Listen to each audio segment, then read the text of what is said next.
Hi friends, hi. ఎలా ఉన్నారు? బాగున్నారా? బాగున్నానండి. నేను బాగున్నానండి. మీరు బాగున్నారండి? చాలా చాలా థ్యాంక్స్ అండి. మీరు నాకు ఫుల్గా సపోర్ట్ చేస్తున్నందుకు. చాలా అంటే చాలా హ్యాపీగా ఉన్నది. నేను అసలు ఇంత హ్యాపీగా ఉండగలుగుతానా అని నేను అనుకోలేదు. చాలా చాలా రుణపడి ఉన్నానండి. పేరు పేరున మీకు అందరికీ చాలా చాలా చాలా చాలా చాలా చాలా చాలా థ్యాంక్స్ అండి.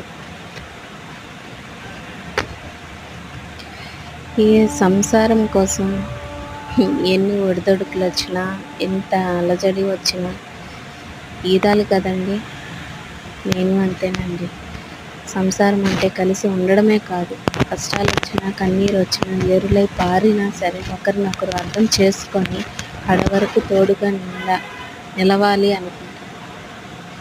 కానీ అన్ని సంసారాల్లో అలా జరుగుతుందా చెప్పండి? హార్ట్ఫుల్గా మీరే చెప్పండి. ఉన్నారా అలా ఒకరిని ఒకరు అర్థం చేసుకొని ముందుకెళ్తున్నారా?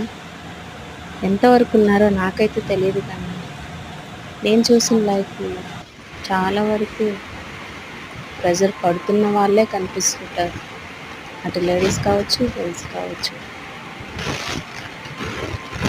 ఎందుకు అర్థం కాదో తెలియడం లేదు, కానీ ఇద్దరు కలిసి నడిస్తే చాలా అంటే చాలా హ్యాపీగా ఉంటుందండి. ఎవరికి వారు అన్నట్టుగా నడుస్తూ ఎవ్వరు ఏమీ చేయలేరండి. ముందుకు కూడా వెళ్ళలేరు. నలుగురిలో నవ్వుల పాలు తప్ప. అంతే కదా ఫ్రెండ్స్?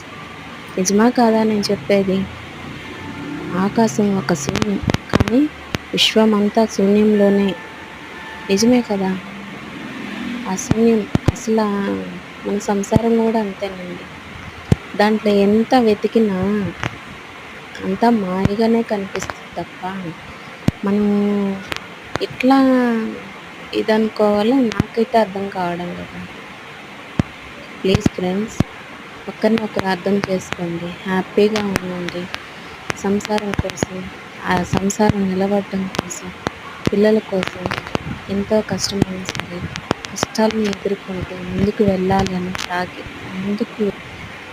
ముందుకు వెళ్ళాలి అనుకునే వాళ్ళని సపోర్ట్ చేయండి ప్లీజ్. పేరు పేరున చెప్తున్నాను.